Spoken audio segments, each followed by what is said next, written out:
1450 FM 99.3 KNSI. Dr. Jay-Sheree Allen, our guest. You are listening to Your Health. This topic today, preventive screenings, health checks for women.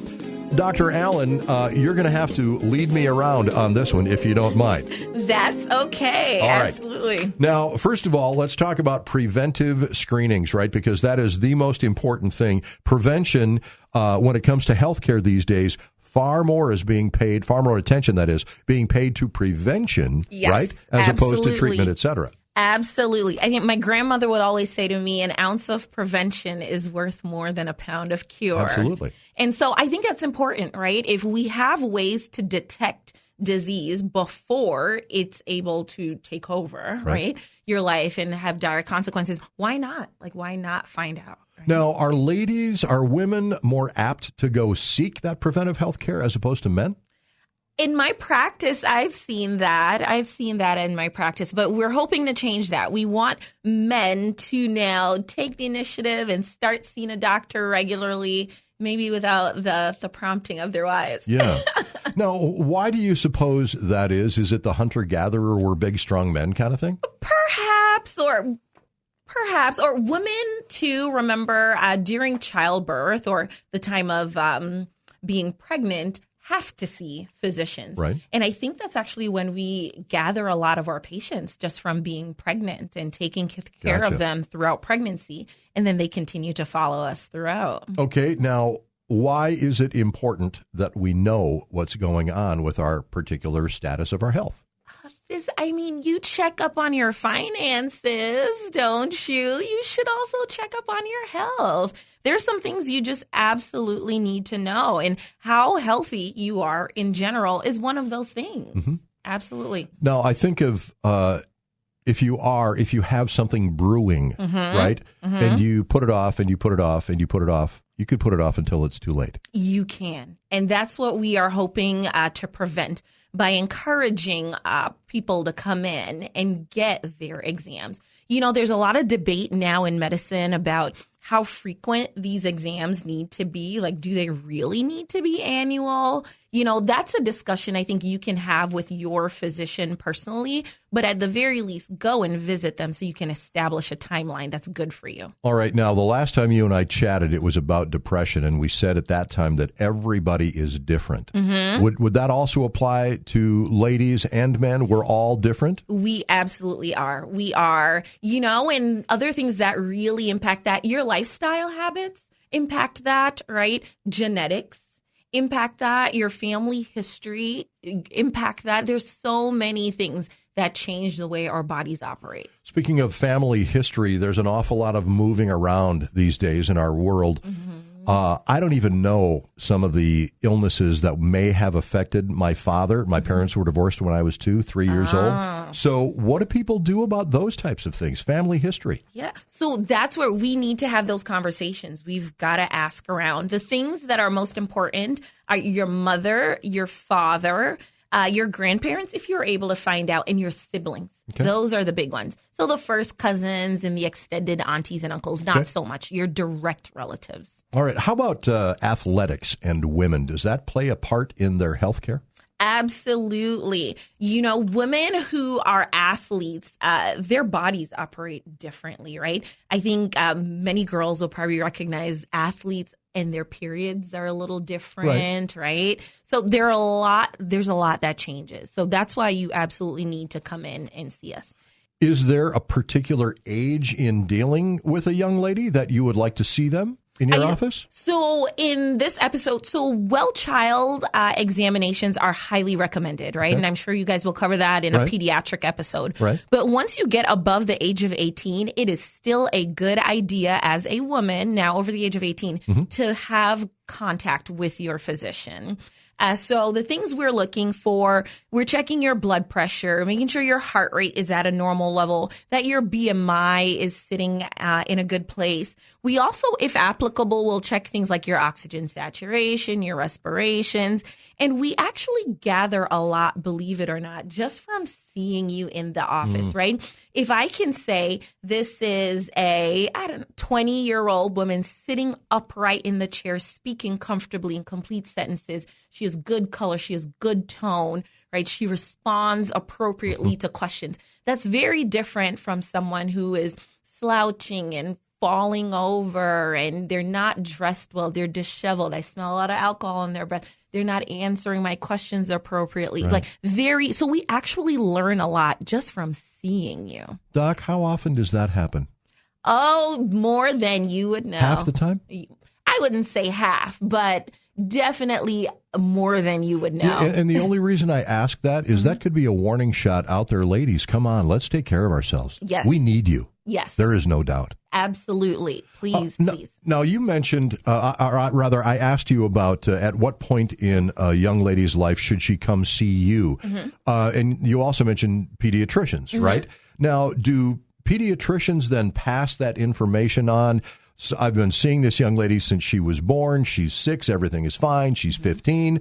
What year is that cutoff that they go from pediatrician to Dr. Sheree Allen? So between the 18 to 21 range. Okay. So I'm actually a family medicine physician, and I am able to care for babies right through to adulthood. Okay. And so in our clinic, staffed primarily by family medicine physicians, we have those records. But if someone's seeing a pediatrician, it's in that 18 to 21 year phase that they would transition care to either an internal medicine provider or another family medicine provider. But it's kind of a natural thing. It is. Right? It absolutely is. It is. It's not 13 years old. Boom. No, we don't fire you from the practice. Well, when we come see our doctor, and this is again from a female perspective, this is what we are talking about this morning.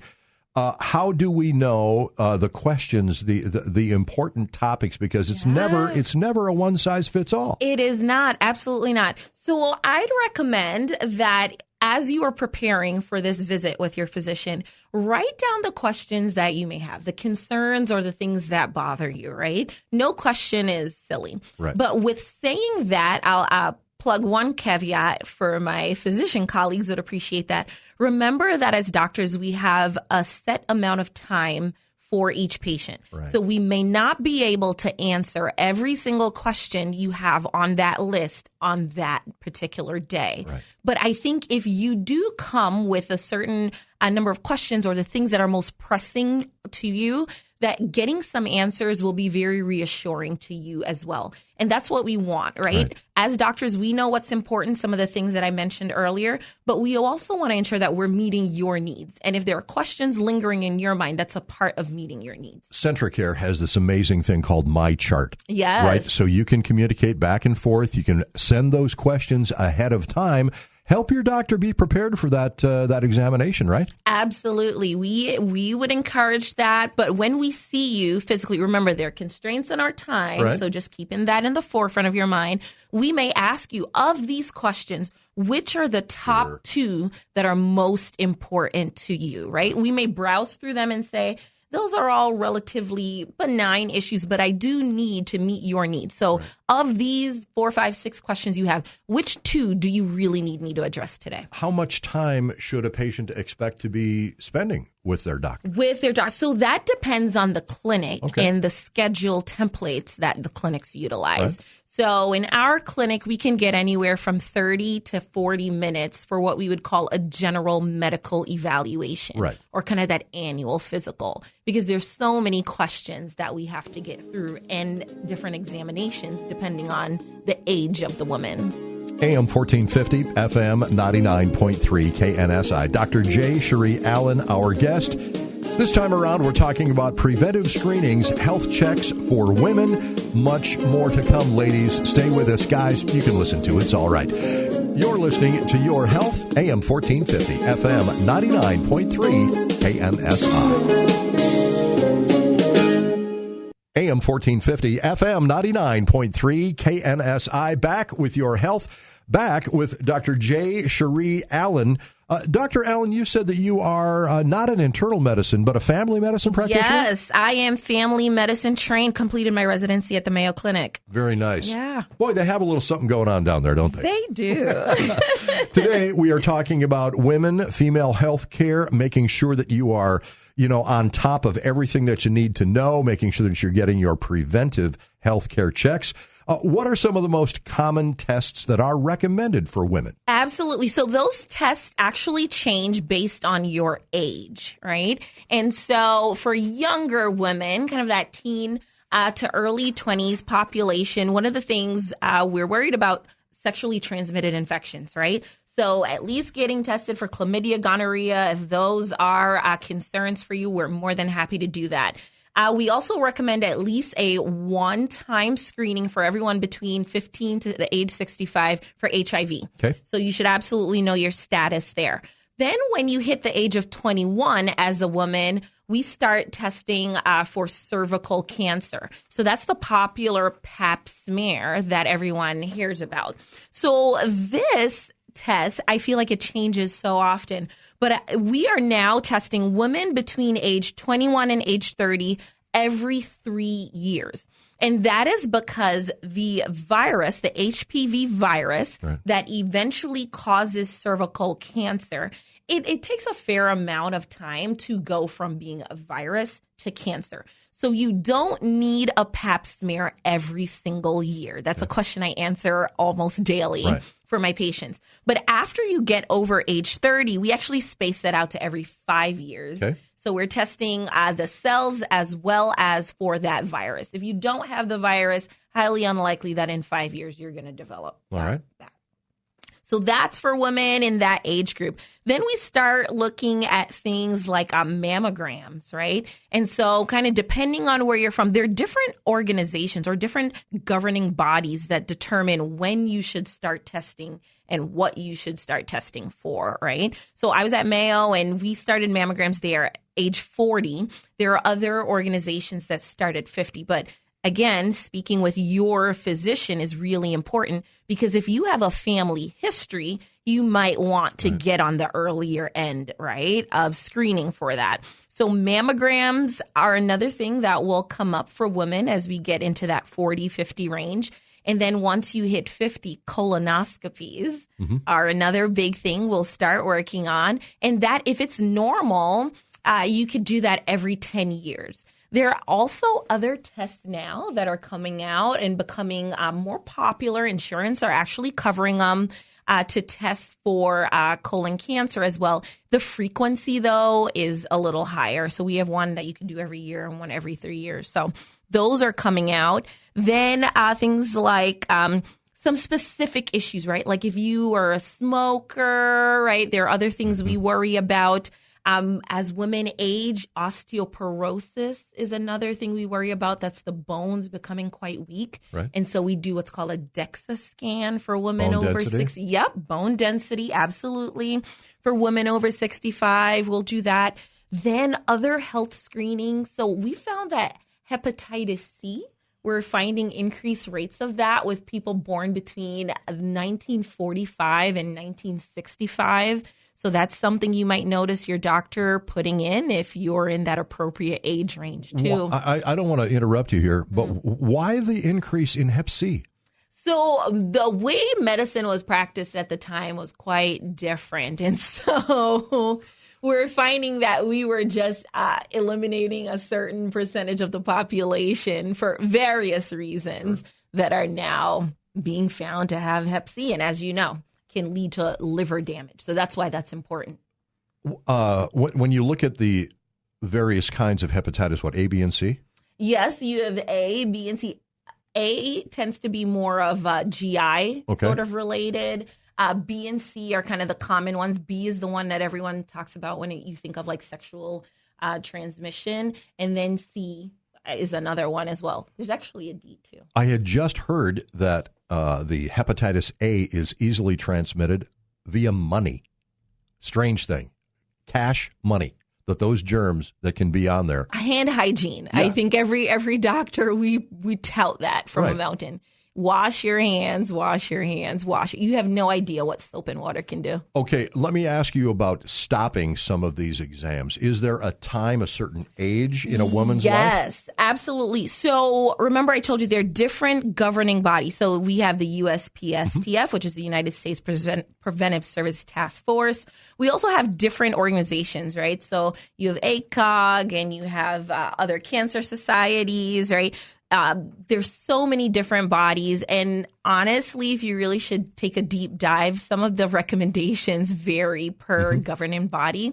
My question to patients is, what will you do with the results, right? Because 75 is when we technically stop screening for colon cancer, right?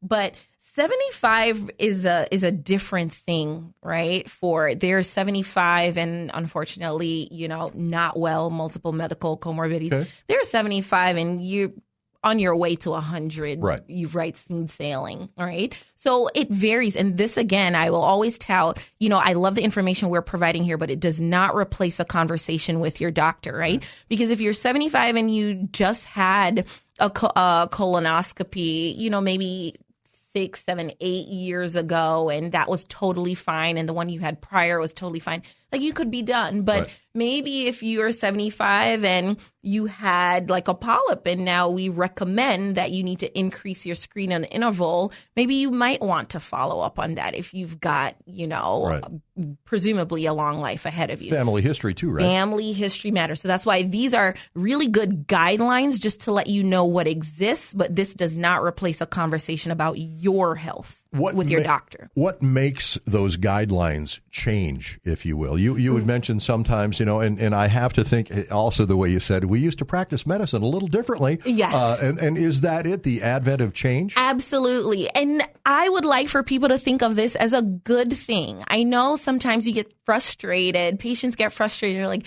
well, my doctor has been doing this forever and I want to keep doing this forever. Research is an amazing thing. We gain new information. We ask questions and we seek new answers. And I think it's actually a very good thing that these guidelines continue to change. It means that medicine is evolving and that we're heading in different directions. And I don't think there's anything wrong with that. I think we should question the systems that are at play.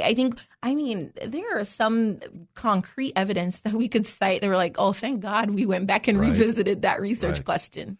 AM 1450, FM 99.3 KNSI. You are listening to Your Health. Our guest today, Dr. Jay-Sheree Allen.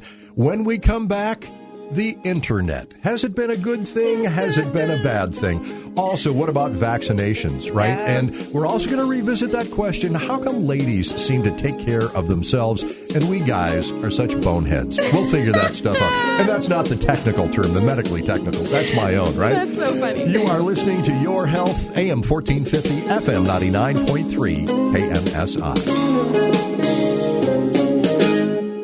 AM 1450, FM 99.3, KNSI. Back with Dr. Jay-Sheree Allen. You are listening to Your Health. We are talking about you, ladies, preventive screenings, health checks for women. Dr. Allen, what about the internet? Is it a good thing? Is it a bad thing? Has it led to, oh my gosh, I'm a hypochondriac, look at me? I think the internet is depends on how you use it thing, right? I think there's really good information out there. I also think there's a lot of bad information, misleading information out there. I think another thing that's important to note in medicine, context is important, right? So a hemoglobin A1C, that's another one we should mention too in terms of screening for type 2 diabetes. Right. Very important. So screening for diabetes, and we can do that in multiple ways. A fasting glucose. You'll notice sometimes the doctor tells you don't eat before you come in for that annual physical. Or hemoglobin A1C, which kind of gives us a picture of glucose over the past 3 months. Okay. So that's another one. And your lipids. So cholesterol, that good cholesterol, bad cholesterol, those are also really important screenings too. But those things, they matter in context, and that's where the internet, I think, comes in. One number, an actual lab value, can be totally normal for one patient, and that exact same number is the difference between life and death for someone else, right? I was just going to say the internet is a great place to start. The doctor is the next place with your list of questions. Yes. And please be open to your doctor and the information they have to provide you. There's like a cult that says like your Google search does not replace my medical degree, right? Because context matters. Right. Context matters. The information you get on the internet is not put in context, right? Very good. Now, let's talk about vaccinations and the importance of vaccinations. Is there a mountain that I can climb on top of and like release a banner for the world?